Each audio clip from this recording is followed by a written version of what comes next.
Former news anchor Stephanie Hockridge has been sentenced to 10 years in prison for federal conspiracy. She co-founded a company alongside her husband that helped people get PPP loans during the COVID pandemic. America, we just witnessed the dramatic fall of a former ABC news anchor who went from reporting the news to making headlines for all the wrong reasons. Stephanie Hockridge, who once delivered trusted news to Arizona families, was sentenced to 10 years in federal prison for orchestrating a $63 million C-19 relief fraud scheme through her company Blue Acorn. But here's what's absolutely disgusting. While small businesses were desperately struggling to survive during the pandemic, this former journalist was exploiting the crisis to steal tax money meant to save American jobs. The Justice Department just revealed she charged borrowers illegal kickbacks and fabricated documents to help herself and others get loans they weren't eligible for.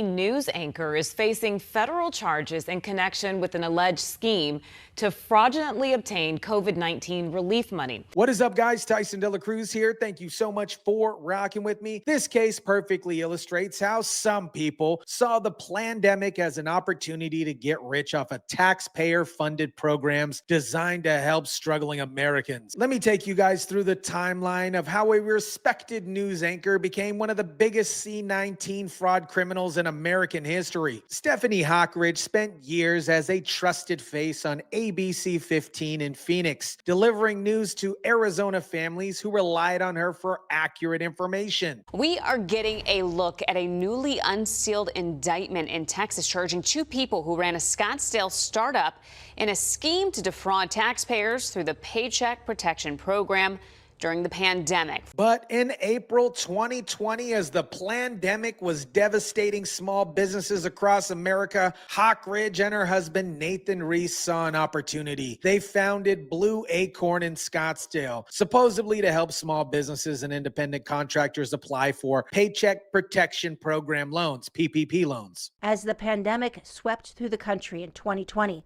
Blue Acorn sprouted up and slid into social media feeds, promising to help small businesses access federal COVID relief loans. According to prosecutors, Blue Acorn facilitated $12 billion in PPP loans. The company's founders reportedly walked away with $300 million. Think about that. While American small businesses were closing their doors forever, these two were making hundreds of millions of dollars by exploiting the very programs designed to save those businesses. Now, before we dive into exactly how this fraud scheme operated, I need to talk to you about something that's going to shock you. While we're watching these criminals exploit C-19 relief funds, there's another way fraudsters are targeting Americans that most people don't even know about, and it's putting your financial security at risk every single day. Look at this 11-page report showing exactly what data brokers know about me. They have my business information, my financial details, my tax records, my banking relationships, everything a criminal would need to apply for fraudulent loans in my name or steal my business identity. And here's the most terrifying part. They're selling this information to anybody willing to pay for it, including the same type of fraudsters exploiting PPP programs. When I Google my own name, look at all these data broker sites claiming to sell my personal and business information. It makes me absolutely furious that these companies are making billions of dollars selling our most sensitive data without our consent, and they make zero effort to stop scammers and fraudsters from buying it and commit identity theft and loan fraud. Think about it. While Stephanie Hockridge was fabricating documents to get fraudulent PPP loans, criminals are using your real information sold by data brokers to apply for loans, credit cards, and government benefits in our names. How does this make you feel? Your private information is being sold to the highest bidder. That is why I'm partnered with today's sponsor, Aura. Aura protects your privacy by identifying data brokers selling your information and automatically removing them from these sites. But unlike other services that offer this, Aura gives you way more protection for the same price. You get alerts if your personal information is found on the dark web, real-time fraud alerts for credit and banking, 24/7 monitoring to help you keep your identity secure, a secure VPN, antivirus, password management, and much more. Plus, they have US-based support available around the clock. And if anything does happen, Aura includes $5 million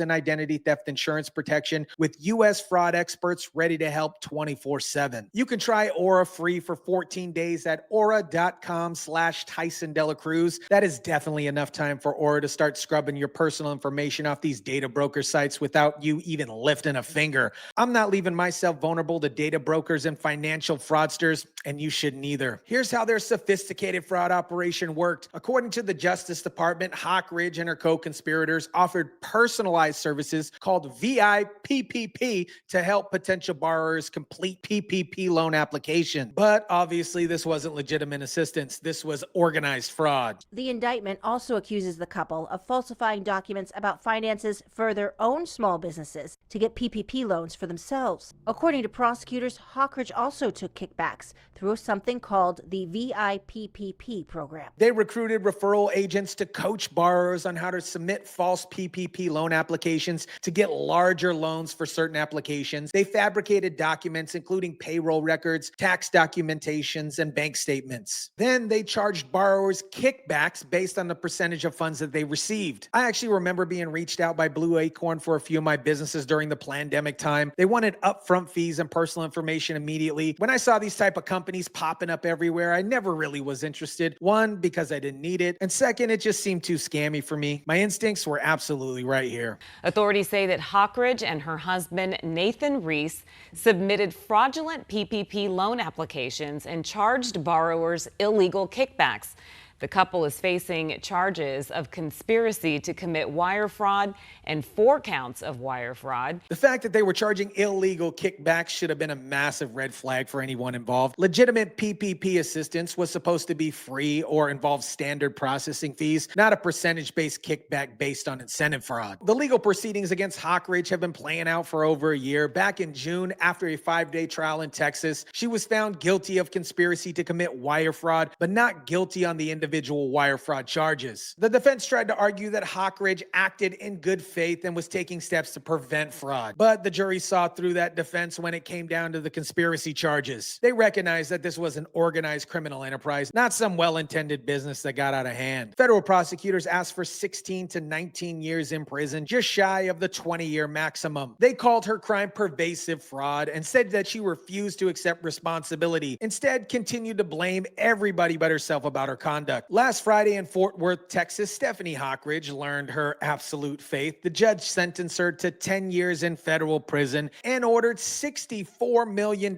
in restitutions to be paid to the Small Business Administration. Stephanie Hockridge was emotional, her voice shaking, as she told the court she was truly sorry. But at the same time, she did not take full responsibility for the PPP loan fraud conspiracy that she was convicted of. Inside the Fort Worth federal courtroom, the judge characterized Stephanie Hockridge as a leader in the conspiracy, saying that she capitalized on the generosity of the government and committed a serious crime in the midst of a national pandemic. Despite the size of the fraud, the judge sentenced her for less time than the prosecutor's request. He talked about her character and viewed this as a single misstep in her life. But $64 million in stolen taxpayer money during a national emergency isn't quote-unquote a misstep. It's organized criminal activity. Hockridge's husband, Nathan Reese, who co-founded Blue Acorn with her, pleaded guilty on the same conspiracy charges in August and is scheduled for sentencing next month. He also faces a maximum of 20 years in prison. The couple has a 1-year-old baby. I'm just trying to be a great father and trying to support my wife the best I can. Unfortunately, this couple has a 1-year-old baby, which adds another tragic dimension to this particular case. Hockridge's attorney asked the judge to let her remain out of custody on ankle monitoring until they can determine whether to stagger prison sentences so at least one parent is available to care for their child. This is what makes this case so heartbreaking. It's not just criminals who suffer consequences. It's innocent children who had no choice in their parents' criminal decisions. The baby's going to grow up with both parents potentially in federal prison because their greed during a national crisis. The Hockridge case is just one example of how the PPP fraud was systematically exploited by criminals who saw the pandemic as a get-rich-quick opportunity. The Justice Department's fraud section has prosecuted, get this, over 200 defendants in more than 130 criminal cases related to PPP fraud. This is a case of greed, pure and simple. There's no question that they live lavishly on the proceeds. Jason Lamb's a Phoenix attorney who has defended white-collar criminals in federal court. He has not worked on the Blue Acorn case, but he says he's familiar with the prosecution of Hockridge, who is a former ABC15 news anchor and her husband. It's going to be a very lean and mean trial. While legitimate small businesses were struggling to navigate the complex PPP application process and desperately needed help, companies like Blue Acorn were exploiting the desperation to steal taxpayer money. The fact that they seized over $78 million in cash proceeds and numerous real estate properties and luxury items shows the scale of wealth these fraudsters accumulated while American businesses were failing. Hockridge's attorneys plan to file an immediate appeal, arguing that the issues went wrong during the government investigation and trial. They're hoping the appeal in court will overturn her conviction or reduce her potential sentence. And the judge recognized that she should at least given enough time to file those motions before he makes a decision about remanding her to custody. If neither the appeal nor the request for staggering sentences work, Hockridge will have to report to federal prison by December 30th of this year. That means she'll be spending New Year's Eve in a federal penitentiary, a far cry from a news anchor desk. The judge did give her some time to file appeal motions before making a decision about remaining her in custody, which obviously shows some consideration to her family situation. But the reality is she's facing a decade in federal prison for exploiting a national emergency. America, the Stephanie Hockridge case represents everything wrong with how some people responded to the C-19 pandemic. Instead of helping struggling businesses navigate legitimate relief programs, they saw it as an opportunity to get rich by exploiting taxpayer-funded assistance